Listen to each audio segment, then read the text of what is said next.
comment transformer la crise climatique en opportunité de prospérité partagée et durable. Donc, on va avoir la chance de voir Ilyas Benjaloun, cofondateur de Montréal New Tech. Donc, tu vas être l'animateur? Parfait, on aime ça de même. Et Nicolas Saint-Gelais de Can Forecast. Excusez-moi, je déparle un peu, je commence à être fatigué. Mais en plus, j'en ris. Tatiana Estevez Carlucci, OK, de Permalution. Régis Lemay de Split Tom et Gaétan Hugo aussi de Split Tom. Est-ce que tout le monde est là? Alors, je vous invite... Ah oui, excusez-moi. J'avais pas eu ton... Il va nous présenter après. OK, parfait. On laisse Ilia vous présenter. Merci beaucoup d'être là, tout le monde. Donc, on est très heureux de cette belle collaboration. Vas-y. Merci beaucoup, Eric. Merci. Est-ce que vous m'entendez? Super. Écoutez, prenez place. Ouais. On va commencer avec les présentations. Ça va être... Moustapha, si tu veux venir ici. Tatiana. Bon, moi, je vais prendre la petite chaise comme ça, vu qu'on est bien entouré là, donc je vous laisse plus confortable. Puis merci beaucoup, Eric. Merci pour l'invitation. Puis merci pour la foire Ecosphère. Ça fait plaisir qu'on soit là. Est-ce que vous êtes tous bien équipés? On s'entend bien? Ouais. Génial. En fait, puis désolé peut-être pour le petit changement de nom.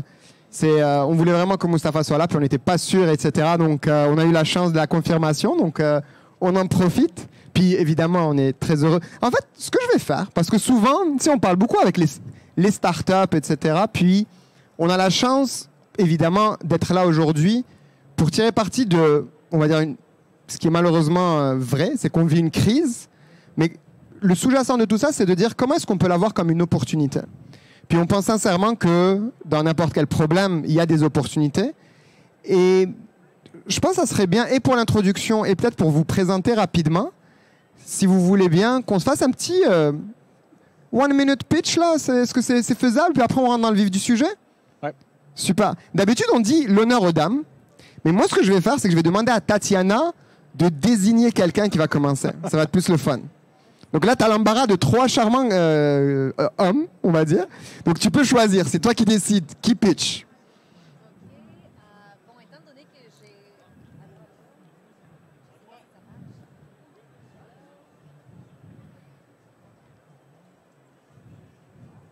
j'ai... Sinon, je peux te donner mon micro-bâton, ça me fera plaisir. On peut se le passer, sinon. Ça marche?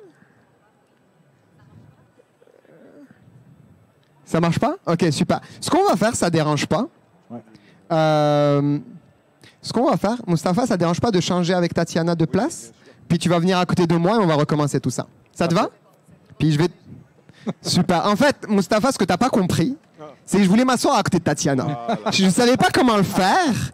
Puis là, donc, j'ai mis un petit tweak dans la machine pour qu'elle marche pas, pour qu'on soit obligé de partager le micro-bâton. C'est comme ça que ça marche. Okay. Écoute, we try our best. On fait du mieux qu'on peut dans les situations. Mais blague à part, entamant cet échange-là, ça reste un sujet quand même vraiment important. Puis, effectivement, profitons-en un peu pour une introduction. Puis là, j'ai fait une blague en disant, Tatiana, tu peux pointer du doigt. Mais si vous voulez y aller, allez-y. Ou bien tu peux pointer quelqu'un, comme tu veux. Tu veux y aller, Tatiana? Comme tu le souhaites.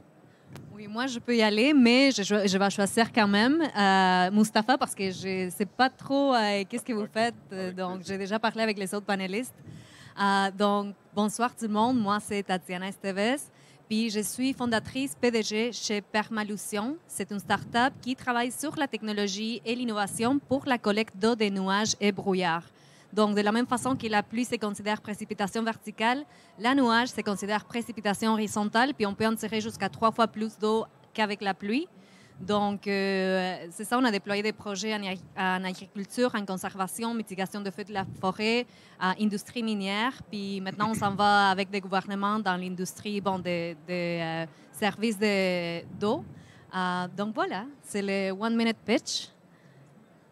Je passe les microphones, voilà. Est-ce que ça marche? Tout à l'heure, c'était vérifié. Oh. On va passer le micro, je pense. Pas grave, on va... Vas-y, prends-le. Mais le mien fonctionne. Merveilleux. Je vais prendre les 3 autres par contre.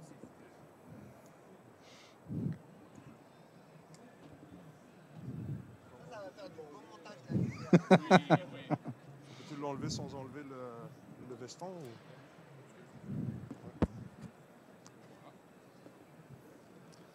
Merci. Je vous ramène ça, ça sera pas. OK. Bon, donc, bonjour à tous, Mustapha.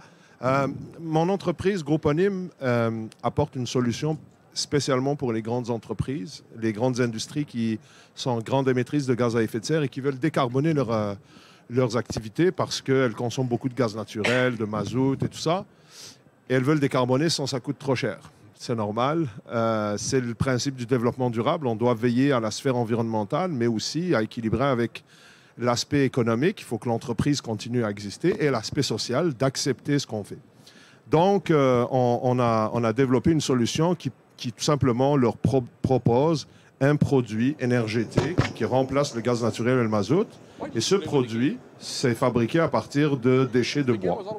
Vous avez vu avec le verglas ce qui s'est passé, toutes les branches qui sont tombées. Il y en a certaines, quand le tronc est assez beau, est assez droit, on va en faire des planches, on va faire des bancs et tout ça, mais une bonne partie ne peut être transformée en rien du tout. Malheureusement, ça termine dans les sites d'enfouissement ou, pire encore, dans l'incinération. Donc, nous, on a développé une technologie qui permet de prendre ce bois-là, puis qui est tout croche, dans toutes les formes et tout ça, puis on le transforme en biomazout, puis en biocharbon, puis dans un autre produit aussi qui s'appelle le vinaigre de bois, qui est de l'agriculture. Donc, en même temps, on va retourner l'arbre pour remplacer les énergies fossiles, mais aussi on va la retourner à l'agriculture, à la foresterie, certains produits qui vont aider le sol à régénérer des plantes, à régénérer le bois. Donc, on est en train de démarrer notre deuxième usine. On a fait déjà une première usine qu'on a opérée pendant 3 ans pour développer la technologie. On était au fin fond du bois à Paran, à La Tuque, dans une scierie. Et une fois qu'on a finalement réussi à faire fonctionner le tout, on est en train de finir de démarrer notre deuxième usine qui est située ici à Montréal, dans l'est de Montréal, ici. Je suis moi-même un gars de l'est de Montréal depuis plus de 20 ans. Et donc, on va avoir nos premiers litres qui vont être produits et permettre de décarboner la grosse industrie dans pas longtemps. Alors, on est très fiers de ça. Tout a été pensé, conçu, réfléchi ici au Québec. Toute notre technologie est fabriquée à 100% ici au Québec, avec des fabricants locaux, avec des sous-traitants locaux. C'est une grande fierté. Bah écoutez, bonjour à tous, moi c'est Gaëtan de Splitom. Et nous, chez Splitom, en fait, on chauffe de l'eau avec des serveurs informatiques. Donc en fait, nous, on va offrir des services cloud éco-énergétiques à des entreprises qui font de l'intelligence artificielle ou des effets spéciaux pour le cinéma. Ces entreprises-là vont venir louer nos serveurs, mais nos serveurs, au lieu d'être dans des centres de données, finalement, ils sont installés directement dans les bâtiments qui ont besoin de chaude. Donc on évite de construire des bâtiments pour accueillir des serveurs, on évite d'utiliser la climatisation et la ventilation pour refroidir ces serveurs, et on évite de brûler plus de gaz ou de consommer de l'énergie pour chauffer l'eau. Donc nous, on est assez jeunes, on a un petit peu plus d'1 an d'existence, et on a déjà un projet pilote qui tourne à Montréal. On est en train d'en installer un deuxième, un peu plus gros, dans un hôtel. Et donc vraiment, en fait, le concept, c'est vraiment de prendre les déchets des entreprises, donc les entreprises qui font de l'intelligence artificielle et des effets spéciaux pour le cinéma. Ils produisent un déchet, c'est la chaleur, ils ne savent pas comment faire. Nous, on va venir le récupérer et on va venir le vendre aux bâtiments qui ont besoin de chaleur. Voilà. Je pense que mon micro marche. Je vais pas prendre les deux, là. Donc, Nicolas Saint-Gelais, cofondateur de Can Forecast. Nous, Can Forecast, c'est un peu la problématique à quoi on s'attaque. Souvent, quand on parle, on connaît quand même bien l'impact des changements climatiques sur l'eau potable, mais ce qu'on connaît moins, c'est l'impact du traitement de cette eau potable-là sur les changements climatiques. Parce que quand on consomme de l'eau, il faut traiter cette eau-là, il faut la distribuer dans un réseau, ça prend des pompes. On sait qu'il y a des quantités énormes d'eau qui sont perdues aussi après être traitées. Donc, nous, on voulait s'attaquer à vraiment toutes les pertes d'eau qui arrivent dans un système d'eau potable. Donc, on s'adresse principalement aux municipalités. Puis, ce qu'on fait, c'est qu'on développe des outils d'aide à la décision. Premièrement, au niveau de la priorisation des aqueducs à remplacer pour éviter les nombreux bris qu'on observe un peu. Donc, on aide les villes à mieux remplacer. On fait aussi la détection des fuites, aider à trouver c'est où dans le réseau qu'on a des fuites. Puis aussi au niveau de la consommation de l'eau potable. On sait qu'on en consomme au Québec. On est un des endroits au monde où on consomme le plus d'eau potable. On sait qu'on n'a pas la plupart des endroits, on n'a pas de compteur d'eau potable. On a eu un gros scandale à Montréal avec ça. Mais on essaie de suivre les municipalités, à aider à identifier c'est où les secteurs qui ont le plus de consommation, puis de mettre en place des stratégies pour diminuer cette consommation-là à court, moyen et long terme, pour vraiment diminuer l'eau qu'on peut consommer. Même si c'est une ressource qui est si abondante ici, bien, c'est un secteur qui consomme une grande quantité d'énergie. Donc, c'est ça qu'on fait chez Can4Cast. Puis, on est principalement dans l'Est du Canada, donc on a à peu près une trentaine de municipalités qui utilisent nos outils à différents niveaux au niveau de la gestion de l'eau potable. Bon, ben super. Merci beaucoup pour cette introduction. Je pensais que ça allait être un one-minute pitch, mais il y a déjà beaucoup de contenu là-dedans. Moi, il y a un aspect, puis tu sais, dans la présentation, on parle d'innovation ouverte, de collaboration, puis c'est vraiment super inspirant. Déjà, on le voit là, je pense, c'est assez clair que oui, la crise est là, il y a une vraie crise là, c'est pas juste des changements, c'est une crise climatique, on s'entend, mais il y a déjà des innovations et il y a des gens, et merci pour tout le travail que vous faites pour la combattre à votre manière. Moi, j'ai une petite question, peut-être d'un point de vue, et sur le produit, et sur les relations avec les grands groupes. Tu sais, Gaëtan, tu parlais d'un pilote dans un hôtel ou ailleurs. Mustapha, tu parlais de travail avec des grandes industriels quand même. Tu parles des municipalités, vous parlez des joies. Ça se vit comment de travailler avec des grands groupes? Est-ce qu'il y a quelqu'un qui veut juste commencer là? Je vois les sourires là, mais est-ce que c'est un défi? Est-ce que c'est facile? Comment va votre relation à ce niveau-là? Merci. Oui, effectivement, nous en particulier, notre interlocuteur essentiel, le client principal, c'est la grande entreprise. Étonnamment, je vous dirais, il y a énormément d'ouverture parce que, et on nous l'a répété à plusieurs reprises, les grands groupes, on travaille vraiment avec des groupes internationaux. Ils disent, vous avez l'agilité et la rapidité que nous, grands groupes, on n'a pas. Et trouver des solutions à l'interne, ça prend beaucoup de temps. Fait que c'est mieux de travailler avec vous. Ça nous donne aussi un cadre. Et quand je parle de grandes entreprises, on travaille en grande entreprise comme consommateur, mais aussi nos partenaires, comme nos financiers, comme Desjardins et tout ça. C'est des grandes entreprises qui ont leur structure. Fait que de travailler avec eux comme petite entreprise, ça nous aide à nous encadrer. Mais aussi, on leur offre vraiment une solution qu'ils ne développeraient pas facilement. Un pas de plus que nous, on a fait, c'est que même physiquement, ce qu'on a pris comme dans notre modèle d'affaires, c'est de s'installer directement à l'intérieur de la grande entreprise. Donc, nous, on va amener nos équipements, on va prendre un espace qui existe, on va profiter de l'électricité qu'ils ont, des branchements et tout ça. Pourquoi? Parce qu'à la fin, plus qu'on réduit nos coûts d'infrastructure, et plus on peut être compétitif dans le prix final. Fait que c'est un intérêt. On va même plus loin dans la prochaine usine qu'on est en train de planifier, qui serait située à l'intérieur d'une aciérie. C'est qu'on parlait d'ailleurs tout à l'heure des rejets thermiques et de comment on peut les réutiliser. C'est la même chose. La grande industrie va générer beaucoup de rejets thermiques. Vous en connaissez quelque chose. Et nous, l'idée, ce serait de récupérer une bonne partie de ces rejets thermiques pour réduire nos besoins de... Parce qu'on chauffe le bois, puis on a besoin de chaleur. Puis là, ça réduit encore nos coûts, mais ça crée une synergie. Et on va pouvoir donner plus de produits. Donc, il y a de l'ouverture, mais il y a beaucoup de défis parce que c'est des entreprises ancestrales qui généralement travaillent dans un procédé chimique ou thermique très délicat, et qui est vraiment, ils ont leur recette. Puis intégrer un nouveau produit à l'intérieur, waouh, c'est énormément de précautions à prendre. Mais il n'y a jamais eu, ça fait plus de 10 ans qu'on développe cette solution, il n'y a jamais eu un temps où il y a eu autant d'ouverture qu'aujourd'hui. Fait que c'est positif. Mais je peux y aller en attendant. Mais c'est ça, nous, c'est un peu différent. Nous, c'est au niveau des municipalités, mais au niveau des grandes municipalités, c'est des défis quand même qui sont exactement les mêmes. Puis, j'allais dire un peu la même chose. Nous, on a commencé vraiment en 2018, donc ça fait déjà 5 ans, mais on a vu vraiment une grande différence en 5 ans. Au niveau de l'ouverture des municipalités, c'est le changement. Puis je pense qu'on est vraiment au début de la vague, là, mais on le voit, on en parle de plus en plus de changement climatique. Puis c'est non seulement qu'on en parle, mais on voit que les gens commencent à vouloir vraiment faire des projets, à investir là-dedans. Donc, c'est vraiment encourageant. c'est sûr que c'est pas facile de travailler avec les grandes municipalités. Nous, au début, ça nous a pris des gens qui nous ont ouvert les portes. On était chanceux. Notre premier client, ça a été la Ville de Montréal au début, mais ça a été une organisation qui s'appelle le Aqua Hacking, qui est dans le domaine de l'eau, qui, nous a ouvert la porte de la Ville de Montréal. Puis c'est là qu'on a réussi. Puis après ça, ça nous a amené la Ville de Laval, la Ville de Toronto. Donc, ça a pris une première grande municipalité. Mais une des choses qu'on a réalisé avec le temps, c'est qu'il faut vraiment être réaliste en travaillant avec ces grandes organisations-là parce que, comme on dit, notre avantage, c'est qu'on est agile, mais on ne peut pas tout faire. Puis il faut vraiment se voir, je pense, comme des partenaires avec eux. S'asseoir à la table, discuter de ce qu'on peut faire. Nous, on s'est vraiment, au début, pour donner l'exemple, nous, au début, ce qu'on développait, c'est vraiment une solution de prédiction de la qualité de l'eau pour la plage de Verdun. Ça, c'est notre premier produit qu'on a développé qui nous a fait rentrer à la Ville de Montréal. La Ville a acheté le produit, on a fait un projet avec eux, puis après 3-4 mois du projet, il y a un ingénieur de la Ville, un autre ingénieur qui nous a appelé, qui a dit « On a vu votre modèle pour la prédiction de la qualité de l'eau, ça fonctionne vraiment bien. Est-ce que vous pouvez faire quelque chose de similaire, mais pour les bris d'aqueduc? C'est un problème, ça brise partout, on ne sait pas quoi remplacer. » Donc, c'est vraiment un ingénieur de la Ville qui nous a proposé ce qui est notre principal produit maintenant, là.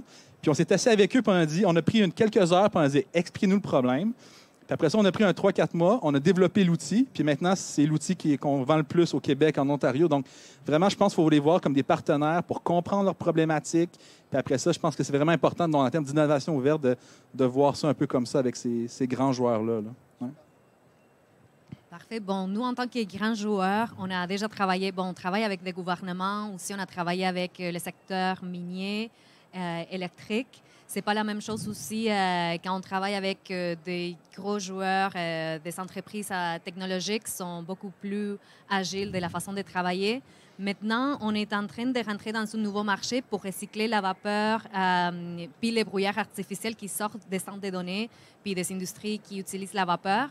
Puis c'est intéressant de voir comment ces gros joueurs à niveau mondial commencent à avoir la pression de réduire leur consommation d'eau à chaque journée qu'une centre de données ne peut pas opérer à cause des manques d'eau. Ça représente des pertes économiques énormes. Il y a les municipalités qui commencent à restreindre la quantité d'eau qu'on peut utiliser dans ce genre d'activité-là.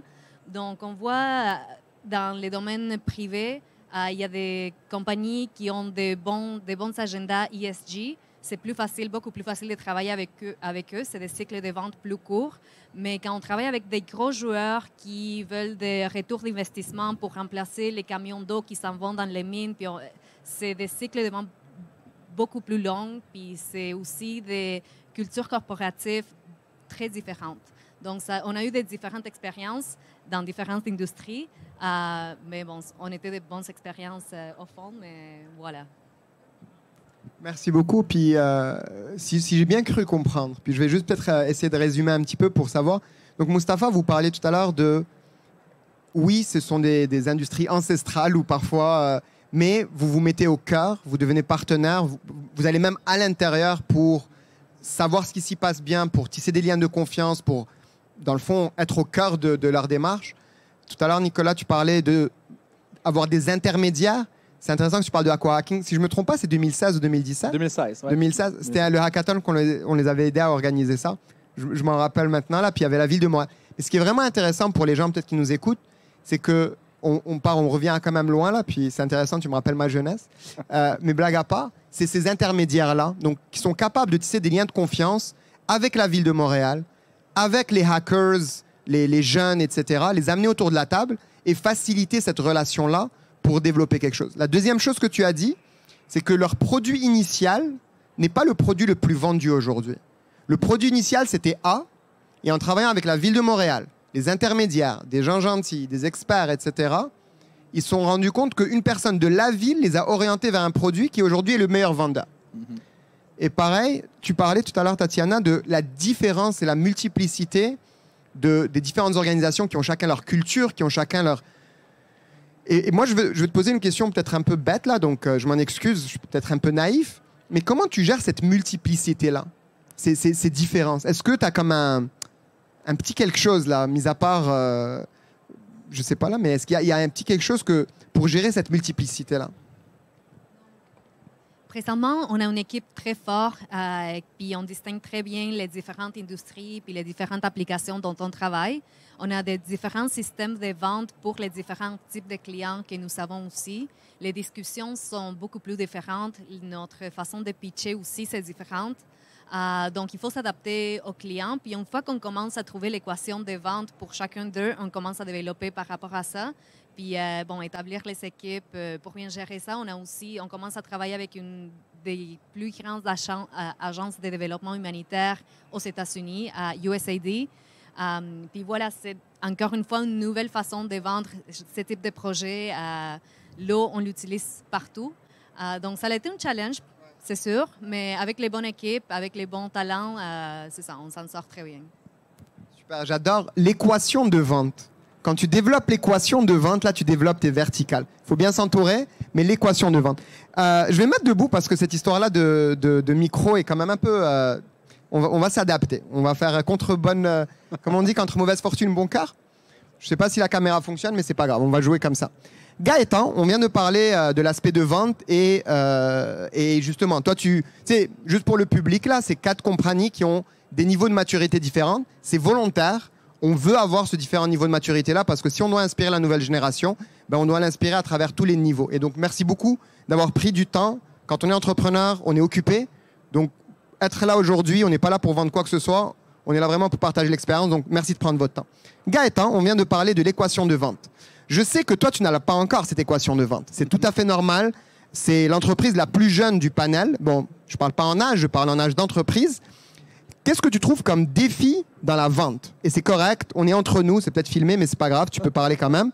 C'est quoi le défi à l'heure actuelle quand tu es à peine au stade du pilote? Et peut-être on a 3 autres entrepreneurs ici qui peuvent même, pourquoi pas, échanger là-dessus. Bah écoute, le défi dans la vente, c'est vraiment de réussir à convaincre un petit peu le client que ton produit il est fiable, qu'il va fonctionner. On se rend compte quand on va pitcher un petit peu nos idées, on se rend compte que les potentiels clients ils vont te sortir plein de questions auxquelles tu n'as pas forcément pensé au début. Et en fait, au fur et à mesure, ça t'aide un petit peu à construire ta solution. Ouais. En fait, c'est génial, c'est super intéressant. Donc, il te pose plein de questions qui sont parfois compliquées, mais ces questions-là t'amènent à construire ta solution. Donc, ton pilote, puis la même chose, Nicolas. Mustapha, je pense que ton entreprise a un peu plus de maturité à ce niveau-là. À travers ton journey, là, comme on dirait en bon français, est-ce qu'il y a eu des apprentissages, un peu comme ce qu'on vient d'entendre Gaëtan, qui t'ont permis vraiment d'aller au prochain niveau? Oui, absolument. Dans la grande entreprise, l'enjeu qu'on a, c'est d'identifier le vrai centre de décision. C'est vraiment pas évident. C'est-à-dire, on peut parler avec le CIO, avec le CFO et tout ça, mais il y a un technicien de maintenance au fin fond de son truc. Si lui ne dit pas oui, il n'y a rien qui va se passer. Fait que l'idée, c'est de savoir comment aller... Donc, c'est l'intégration, de commencer à faire le tour, de reposer des questions à tout le monde, d'essayer d'avoir de l'insight. C'est là que les relations personnelles rentrent en jeu, parce que si tu connais déjà quelqu'un dans l'entreprise, tu vas aller luncher avec ou prendre un café, puis dis, bon, explique-moi comment ça marche chez vous. C'est qui décide, avec qui je dois parler, et c'est ça qui aide. Donc, souvent, on va se leurrer au départ en disant hey, « c'est bon, j'ai rencontré le grand patron et tout », mais le grand patron, il ne décide pas grand-chose. Exact. Merci beaucoup, Mustapha. Puis j'aime beaucoup l'exemple du technicien, parce qu'effectivement, ou technicienne par ailleurs, mais souvent, c'est cette personne-là qui réellement décide. Le grand patron, souvent, les startups, quand elles commencent, elles sont toutes excitées. Et j'ai rencontré le CEO de X compagnie, mais le CEO, c'est un dossier parmi 1,5 million de dossiers. Puis c'est pas, at the end of the day, la personne qui réellement en bénéficie. Puis ce que tu parlais tout à l'heure aussi, Nicolas, sur la ville de Montréal, je me souviens, si je me trompe pas, à l'époque, c'était le lancement, parce que tu parlais du bon moment, là, et c'était le lancement du laboratoire de ville intelligente à Montréal. Exact. Puis il y avait vraiment un appétit à ce moment-là. Et ils sont venus à la table parce qu'ils voulaient essayer, ils voulaient l'explorer. Donc le timing, aller dans l'entreprise, attendre le bon timing, trouver les bons parties prenantes, le relationnel, comme Tatiana a souligné. Donc, il y a vraiment une équation. J'aime beaucoup cette expression. On va peut-être à la fin de ça, là, on va prendre des notes, puis on va voir l'équation de la vente. Super intéressant. Je ne sais pas si vous voulez rajouter quelque chose sur le volet de collaboration, etc., parce que je voudrais passer au deuxième sujet ensuite. Mais moi, en effet, sur identifier la bonne personne, c'est vrai que ça, c'est un vrai défi. Et nous, on a l'exemple, en fait, pour installer nos boîtiers qui contiennent des serveurs et qui vont chauffer de l'eau. C'est très technique. Alors en fait, nos meilleurs alliés, c'est vraiment les personnes techniques qui s'occupent du réseau d'eau chaude de l'hôtel, par exemple. Et c'est eux, en fait, qui vont aller vendre à la direction la solution. Donc en fait, là, le point, c'est trouver des alliés qui finalement, c'est eux qui font la vente à ta place. OK. On a la personne qui décide, on a la personne qui va être ton ambassadeur ou ambassadrice, OK? Puis moi, je voulais rajouter à ce que mes collègues ici, copanélistes, viennent de dire. Dans notre cas, c'est aussi savoir à qui vendre, mais qu'est-ce qu'ils cherchent en tant que win ou qu'est-ce qu'ils cherchent en tant que résultat? Est-ce que c'est le rendement d'eau? Est-ce que c'est des projets d'impact environnementaux, des agendas de ESG, des retours d'investissement? Donc, il faut savoir aussi qu'est-ce qu'ils veulent gagner de cette collaboration aussi pour bien adapter notre pitch aussi de vente. Super insightful, j'adore. Merci beaucoup. Il y a beaucoup de stock là-dedans. Là. J'espère qu'on prend des notes. Puis ça va faire un petit résumé, le top 10 des raisons pour faire de l'innovation ouverte et les conseils pour y arriver. Super, merci beaucoup. Puis là, justement, tu parlais de ESG. Puis moi, j'ai peut-être une question, encore une fois, peut-être un peu naïve, mais on va aller quand même avec ça. On parle beaucoup de ESG, SDG, puis c'est rendu tendance. Vous trois, toi, tu es encore un peu jeune, donc c'est correct. Mais vous trois, vous vous êtes lancés à l'époque où c'était pas aussi sexy de faire de l'impact social, pas aussi sexy de faire les SDGs. Je le sais, nous, on a le Coopératon qui est un projet pour lancer, justement, il y a... Sauf toi, Mustapha, mais peut-être. Tu vas peut-être être client aujourd'hui. Tu vas venir donner un défi. On a des gens qui ont répondu à des défis. On a lancé le Coopératon pour accompagner des entrepreneurs qui ont à cœur l'impact social. Puis au début, en 2016 ou 2015, mais 2016, je pense, 2016, quand on s'est lancé, les gens ne comprenaient pas. Ils disaient, mais si tu fais de l'impact, pourquoi tu fais de l'argent? Et moi, j'ai vraiment une question parce qu'il y a des gens aujourd'hui qui nous écoutent et on est encore dans une logique, des fois, je pense à ça meilleur, mais on est dans une logique où on a l'impression que si tu fais de l'impact, il y a un antagonisme un peu. Je ne sais pas si vous voyez ce que je veux dire. Est-ce qu'il y a quelqu'un qui veut peut-être embarquer sur ce constat ou ce questionnement? Whoever wants. Nous, un des partenaires phares qui nous a beaucoup aidés, c'est Fonds d'Action, donc le Fonds des travailleurs CSN. Ils ont créé un fonds qui s'appelle le Fonds en économie circulaire avec la Ville de Montréal, puis Québec, puis maintenant il y a le Fonds Concordia, le Fonds de Montréal pour le climat qui sont là-dedans. Et ce sont justement les gens chez Fonds d'Action qu'ils appellent l'investissement d'impact, comme chez FTQ aussi, il y en a. Mais donc, eux autres, ils ont des obligations en tant que financiers à investir une partie de l'argent et à mesurer l'impact social, environnemental, économique qu'ils ont sur la société. Donc, ça veut dire que ces gens-là nous ont vus quand même assez... ça a pris quand même pratiquement 2 ans de discussion pour qu'ils embarquent, mais on les a maintenant dans notre actionnariat, le Fonds en économie circulaire. Donc, on est, je pense, le 2e investissement que le Fonds en économie circulaire a fait. Ce que ça donne, c'est que ça nous permet aussi, parce que, comme tu disais, en tant qu'entrepreneur, on essaye juste de faire en sorte de faire vivre notre entreprise et tout ça. On ne se pose pas trop de questions sur l'impact, parce que nous, on est convaincus, puis de l'exprimer. Mais quand le Fonds en économie circulaire est arrivé, puis le Fonds d'Action, on a des rapports à faire. Donc, on a des indicateurs de performance qu'il fallait mettre en place pour identifier l'impact qu'on peut avoir sur l'environnement et la société. Donc, je pense que nous, on est une preuve vivante qu'on peut faire de l'argent tout en faisant de l'impact parce que Fonds d'Action a beau avoir des objectifs sociaux, mais c'est un fonds qui a une énorme responsabilité. C'est les petites scènes de tous les gens qui mettent dans les REER dans Fonds d'Action que ça doit rapporter un rendement, mais pour autant, c'est un rendement qui doit s'accompagner d'un impact positif. Fait qu'on est la preuve que ça peut fonctionner, définitivement.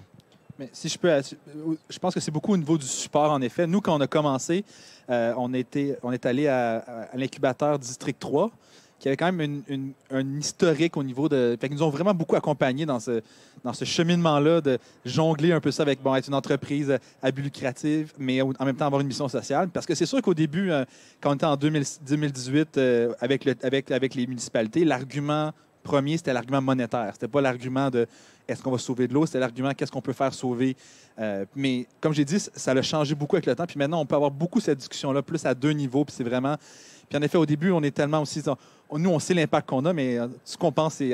Tantôt, j'écoutais l'autre panel, puis il parlait d'ouvrir le parachute, puis l'objectif, c'est de ne pas frapper le sol. Là. Puis en effet, au début, c'est un peu ça. Hein. Fait que c'est un peu dans comment on peut le faire. Mais c'est ça, nous, je pense que le support est vraiment important. Fait que nous, District 3 a joué un rôle vraiment clé avec des coachs, des mentors qui nous ont vraiment permis de naviguer ça au début. Là. Ouais.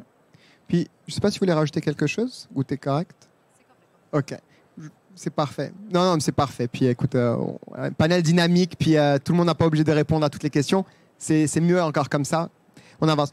Justement, vous soulignez, tu sais, on parle beaucoup de l'impact comme étant une sorte de bienveillance aussi sur la planète, sur la Terre, etc.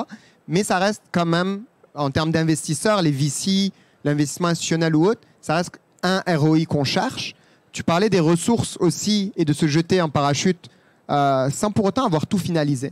Tu sais, si vous avez dans le gut feeling que vous voulez avoir l'impact, vous voulez faire de l'argent, bien s'entourer, ça permet de conjuguer les deux. Se jeter sans pour autant avoir tout finalisé. Tu sais, tu parlais des rapports à faire, là. Je pense pas quand tu t'es lancé le premier jour, tu te disais hey, je vais faire le gros rapport ESG pour Fonds d'Action. Tu te serais noyé dans ce rapport-là. Donc, il y a quand même un début. Et là, on parlait de... le panel, c'est se lancer dans les meilleures conditions. Donc, c'est le passage à l'action dans les meilleures conditions. Merci beaucoup, Nicolas. Tu as parlé de District 3, qu'on aime beaucoup d'ailleurs. C'est un des très bons... Bon, on les aime beaucoup. On travaille beaucoup avec, puis ils font un très bon travail. Tu as parlé aussi de Aqua Action, Aqua Hacking à l'époque. On a parlé du Coopératon. Il y a d'autres joueurs et d'autres organisations. Est-ce qu'on peut nous parler un peu de... C'est quoi vos recommandations pour bien se lancer? Donc, Nicolas a commencé, en quelque sorte. Tatiana, puis ensuite Gaëtan? Ou on passe par Gaëtan d'abord et Tatiana ensuite? OK. Let's go. Merci. C'est Tatiana qui décide. Les femmes d'abord, non, oui. Ça marche. Écoute, ouais, c'est sûr que c'est très important, je pense, de s'entourer quand tu commences, mais dès que tu commences. Moi, pour l'exemple, j'ai fini mes études en juin 2021.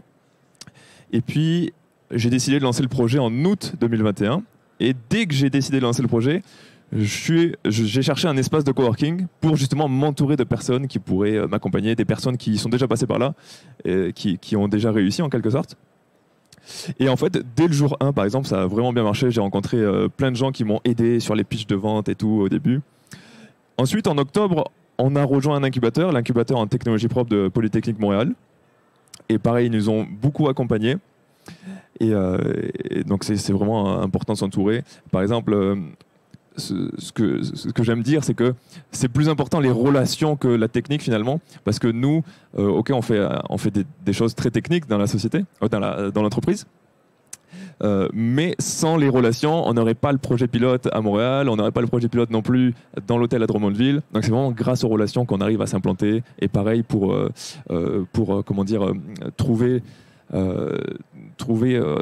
ce que veulent les entreprises. C'est pareil, c'est vraiment via nos relations qu'on réussit à rentrer dans les entreprises. Donc c'est ça, vraiment intéressant. Et là, on est encore entouré, on est dans un autre incubateur. Et puis, ils nous accompagnent aussi à un différent niveau. Voilà, vas-y. Merci. Moi, je voulais ajouter à ça aussi, bon, on a parti l'entreprise, la start-up en Californie. Moi, j'étais en voyage là-bas, puis c'est là que j'ai eu l'idée. C'était un peu difficile au Canada parce qu'on ne perçoit pas un manque d'eau en tant que tel encore. Donc, tous nos projets à date ont été à l'international. Cependant, nous, ce qui a changé la donne à un moment donné, puis on a commencé à avoir du support et tout.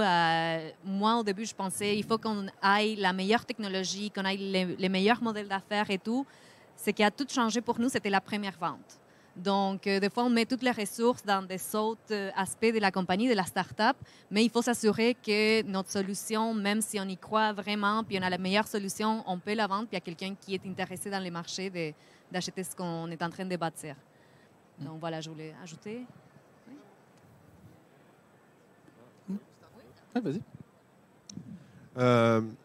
Oui, se lancer, je pense que le relationnel, je pense que c'est vraiment le point central. C'est des rencontres.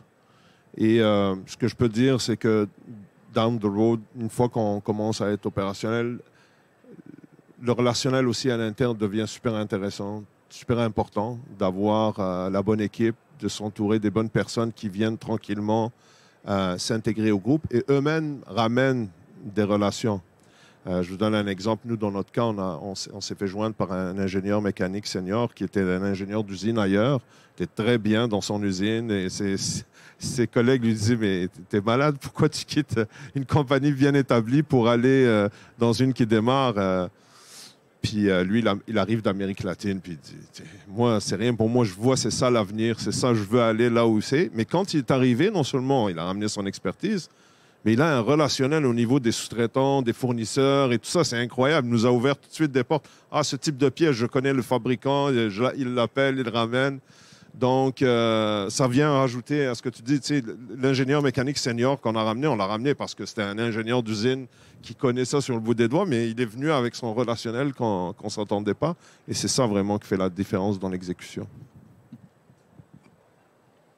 Merci beaucoup, vraiment insightful. Là. Puis, on a parlé de relationnel, bien s'entourer. Donc, c'est le relationnel au départ avec les gens qui peuvent venir supporter l'organisation ou donner le premier contrat.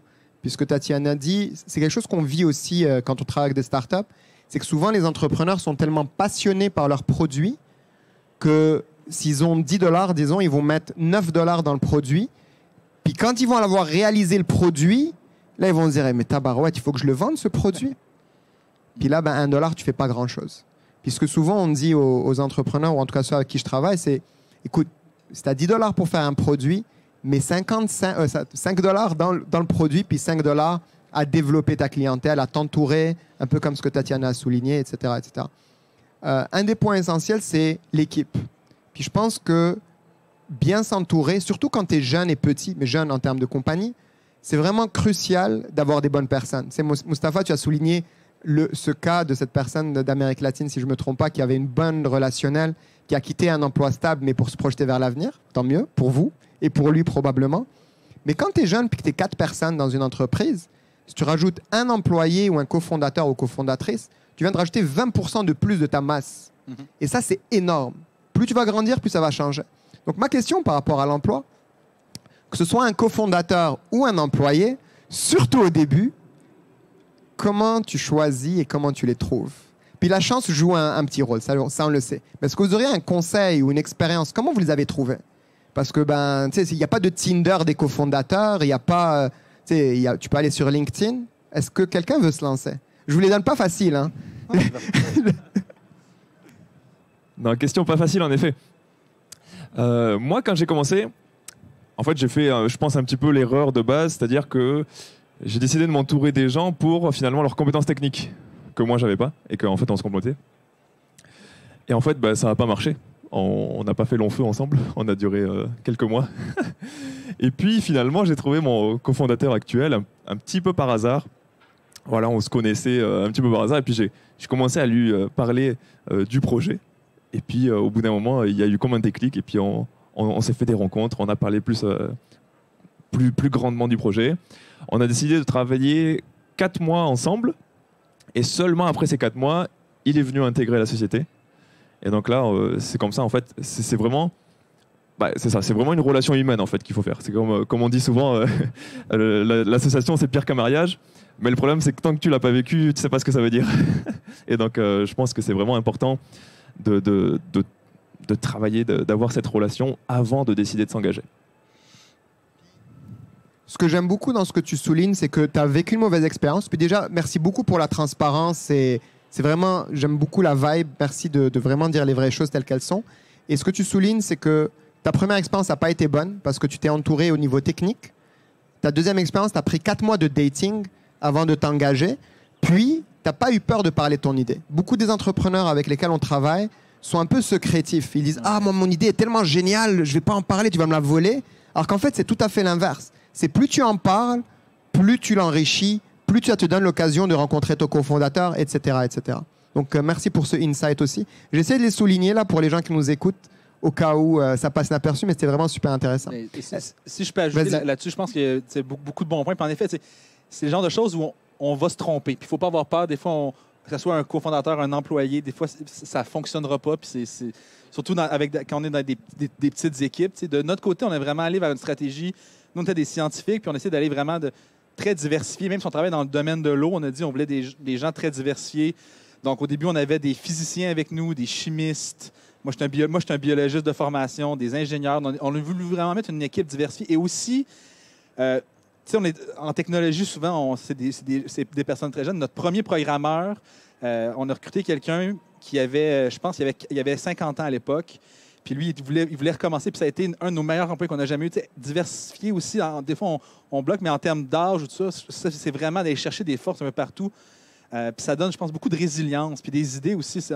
Une jeune start-up, c'est un bouillon d'idées qui se développe. Donc, c'est d'aller chercher un peu, en tout cas, nous, d'aller chercher dans tous les domaines, tous les âges, toutes les origines, les backgrounds. En tout cas, pour nous, c'est ça qui a vraiment payé. Puis des fois, on va se tromper, puis c'est pas grave. Des fois, les fits n'est pas là. C'est pas de la faute de personne. Des fois, il y a un fit qui n'est pas là. Puis c'est pas facile, mais c'est comme ça. Puis il faut juste l'assumer, je pense. Puis ça va arriver.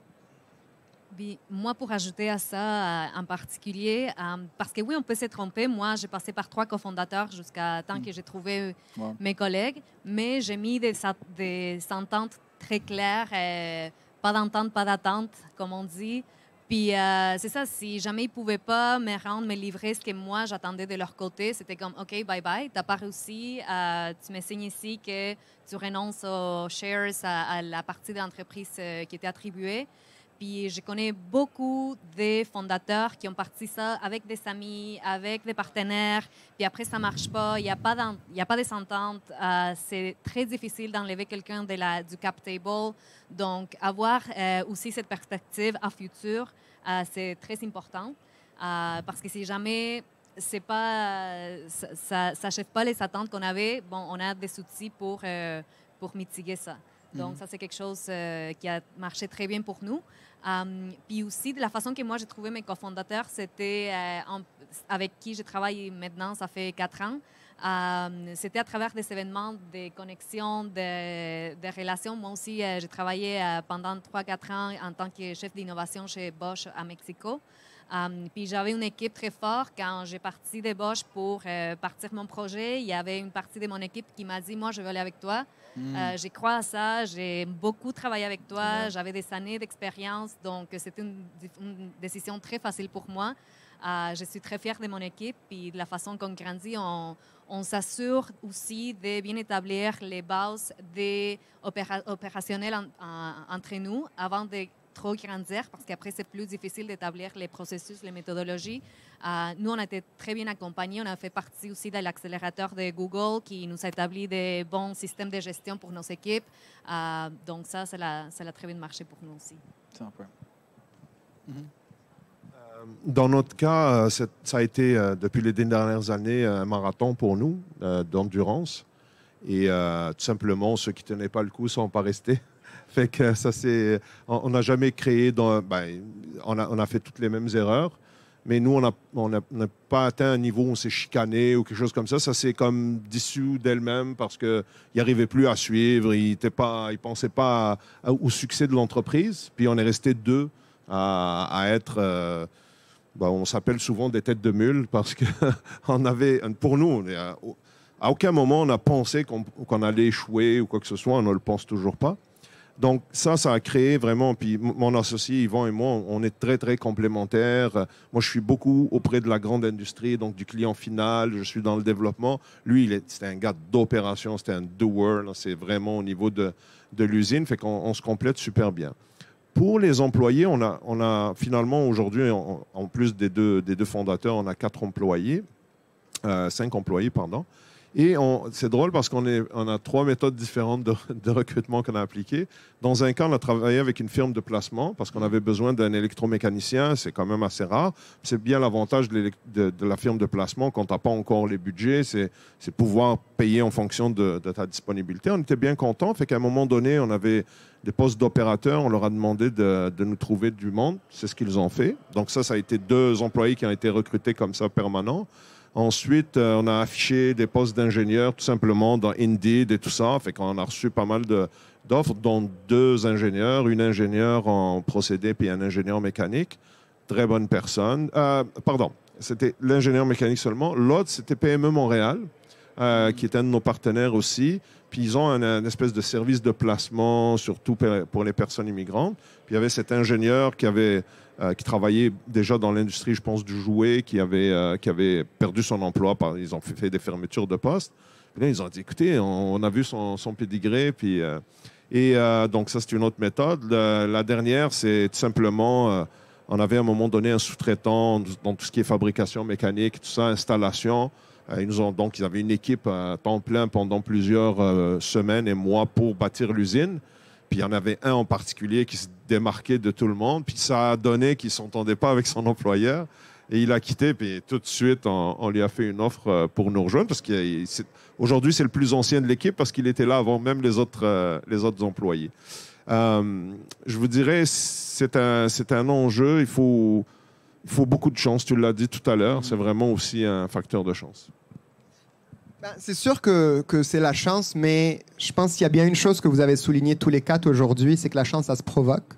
C'est se jeter sans parachute, mais en même temps être très exigeant. Tous les deux, là, vous avez Mustapha et Tatiana, là, je pense, si on a bien compris une chose, c'est que on est impatient, on a confiance dans ce qu'on fait, mais on est exigeant.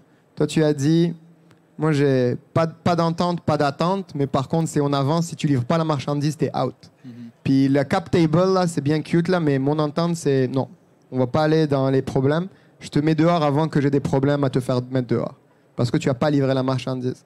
Mustapha parle de c'est marche ou crève quasiment. J'exagère, mais très positivement. C'est let's get going. Le temps, il presse. La sélection naturelle. Donc, Mustapha nous parle de Darwin. Tu as tout à fait raison. Puis merci beaucoup, Tatiana, cet aspect-là de 3 cofondateurs ou cofondatrices avant de trouver les bonnes personnes. Donc, pour les gens qui sont là avec nous aujourd'hui, vous découragez pas. Gaëtan, on est rendu au 2e, puis Régis et toi avez une belle complémentarité. Et pour parler justement de la diversité et de la complémentarité, Nicolas, avoir 50 ans, puis vouloir avoir la rage d'entreprendre et la volonté d'aller de l'avant, de se donner à fond, ben, c'est une richesse. Et la diversité, je pense, on n'en a pas parlé aujourd'hui dans le débat. Ah, pardon, c'était pas un débat, on s'est enrichi mutuellement, mais dans la discussion, la diversité est clé. C'est la valeur de ces gens-là dont tu parlais, Nicolas, là-dessus. Puis j'aime beaucoup le ageisme qui peut arriver. On s'entoure des gens comme on veut. Tatiana a parlé de... Souvent, les gens s'entourent de leurs amis. Je sais, Gaëtan s'est entouré de ses amis. C'est pour ça que ça n'a pas marché. Tu ne veux pas t'entourer de tes ennemis non plus, mais tu les choisis. Et je pense que Mustapha nous a donné quand même beaucoup de pistes pour trouver des gens. Et c'est vraiment génial. Donc, merci pour toutes ces pistes-là. Pas pour faire une plug sur le coopératon, mais une des pistes pour trouver des cofondateurs, c'est quand même ce genre d'événement comme aujourd'hui à la Foire Écosphère, mais c'est aussi le genre de programme comme le coopératon où on se lance, puis là, on amène du talent, on amène des gens, on amène des grands groupes, comme tu parlais tout à l'heure, Mustapha, qui sont là, qui veulent aider. Ça me fait vraiment rire, parce que je n'avais pas réalisé, Nicolas, que tu avais fait ça en 2016, parce que justement, on avait amené la ville de Montréal, Aqua Hacking avait amené tout le programme, puis etc., etc., puis cette relation-là intime, elle est importante. Donc, quelque chose comme le coopératon, puis il y en a d'autres. On est à Montréal ici, il y a plein d'occasions, et il faut les saisir. C'est pas en restant chez toi. Toi, tu as fait tout le voyage. Aujourd'hui, tu es à Montréal. Je suis très heureux que tu sois chez nous maintenant. Donc, il faut les saisir. Le message, c'est vraiment pour les entrepreneurs ou les aspirants entrepreneurs. C'est oui, il faut de la chance, mais il faut que tu la provoques. Et on est chanceux. On a plein de ressources ici à Montréal. Il faut en profiter. On a des incubateurs vraiment de haut calibre. On a parlé de District 3, le Santec. Il y en a vraiment beaucoup. Évidemment, ce qu'on fait avec le coopératon aussi. Je voudrais vous poser peut-être 30 secondes, puis après, on va malheureusement devoir y aller parce que la soirée avance. Très rapidement, chacun son tour. Vous vous voyez où dans les prochains mois? Et rappelez-nous le nom de vos compagnies. J'aimerais qu'on garde ça en tête. C'est vraiment génial ce que vous faites. J'ai beaucoup de fierté à vous connaître. C'est vraiment un plaisir de vous connaître. Et merci de votre générosité aujourd'hui. Un énorme merci à tous. Je veux m'arrêter sur votre projection dans les 6 prochains mois, on va dire. Est-ce que, dans le fond, vous voudriez voir pour votre compagnie dans les 6 prochains mois? On commence par Tatiana cette fois-ci, si ça te va. Oui, bien sûr. Donc, dans les 6 prochains mois, on veut bien livrer 3 projets pilotes, les 3 plus grands qu'on a fermés à date pour des nouvelles applications. Puis, on vient de lancer 2 nouvelles plans de production au Mexique, puis ici, proche de Montréal. Donc, on veut s'en sortir de cette étape des projets pilotes éternels, puis commencer à transformer notre intention d'achat en projet livré et vendu. Donc, voilà, être complètement commercialisé. Même nous, de notre côté, on commence un peu similaire. On commence nos 2 plus gros projets à vie qui commencent en ce moment, qu'on doit livrer dans les 6 prochains mois. Donc, ça va être en mode livraison. Ça, c'est sûr. Puis notre objectif aussi, dans les 6 prochains mois, on veut vraiment... On travaille ça depuis un an. Là, je pense que notre entrée sur le marché américain, ça va être dans les 6 prochains mois. Merci. Dans les 6 prochains mois, nous aussi, on fait notre scale-up, donc d'aller dans la grande dimension d'installation dans une grande aciérie. Donc d'ici là, bien sûr, c'est toute la question du financement du projet, de signer des ententes d'approvisionnement et tout ça, tout en ayant fini de démarrer, commencer à produire ici à Montréal. Et nous, à Splitum, dans 6 mois, eh bien, on a 5 projets pilotes qui tournent dans 5 établissements différents. On a déposé un brevet et on a commencé à développer notre produit final avec un centre de recherche. Excellent. Super. Ben, écoutez, un énorme merci. On a parlé beaucoup de collaboration. J'ai adoré ce mot-là. On a eu beaucoup de nuggets. C'était super riche. Merci énormément pour ça. Puis, at the end of the day, on se lance à fond. On entend beaucoup de scaling up, de lancer les pilotes, les plus gros pilotes à vie, surtout sur des projets. Et je vais les rappeler quand même pour les gens qui nous écoutent, mais sur des projets où on veut avoir de la vraie impact et changer le monde, des fois, ça prend du temps. Tu sais, c'est pas comme juste du software, là, puis qu'on va niaiser 2 petites choses, puis on va les mettre ensemble, on va utiliser ChatGPT ou un truc comme ça. Non, l'impact, ça prend du temps, ça prend de l'effort. Il faut vraiment bien s'entourer. C'est pas évident forcément, mais il faut la provoquer notre chance. Puis moi, ça me fait tout le temps sourire quand je vois des startups comme vous qui travaillent en collaboration from the get-go. Beaucoup d'entre vous ici ont fait le coopératon. Comme j'ai dit tout à l'heure, Mustapha, on va peut-être se parler, peut-être, on ne sait jamais. Mais même le coopératon, c'est issu d'une collaboration. Puis, c'est pas pour plugger du Desjardins ou du Montréal UTEC, mais le coopératon, c'est issu d'une collaboration à l'heure actuelle avec plein d'autres partenaires. Mais au cœur de la démarche, c'est Desjardins, qui est une organisation à but lucratif, qu'on connaît quand même pas mal au Québec. Montréal UTEC, qui est une organisation à but non lucratif. Puis, Mustapha, ce que tu nous as parlé tout à l'heure sur l'agilité, comment l'organisation te voit comme une agilité, ça m'a fait sourire. Parce que c'est littéralement les discussions que j'ai avec Desjardins et avec Montréal UTEC sur le coopératon, c'est qu'on arrive à livrer beaucoup avec peu, grâce à cette agilité-là de la OBNL petite mais efficace depuis 15 ans, et la grande, évidemment, qui a plein d'avantages aussi et qui se complètent l'une et l'autre. Donc, les collaborations bien faites, bien accompagnées, ben, ça permet de bien avancer. Donc, un énorme merci encore aujourd'hui d'être avec nous aujourd'hui. J'espère que les conseils que vous avez partagés vont inspirer les personnes qui sont avec nous aujourd'hui, puis celles qui vont nous écouter plus tard, et qui sait, peut-être les inspirer à faire le coopératon, puis nous retrouver parce que vous êtes accompagnés par Post-Coopératon, mais vous nous rejoignez souvent dans le cadre du coopératon quand on amène du monde pour partager aussi les conseils, puis at the end of the day, c'est aussi donner au suivant, puis bâtir la nouvelle génération. Donc merci encore, merci énormément. Merci. Je vous souhaite une excellente soirée. Merci beaucoup.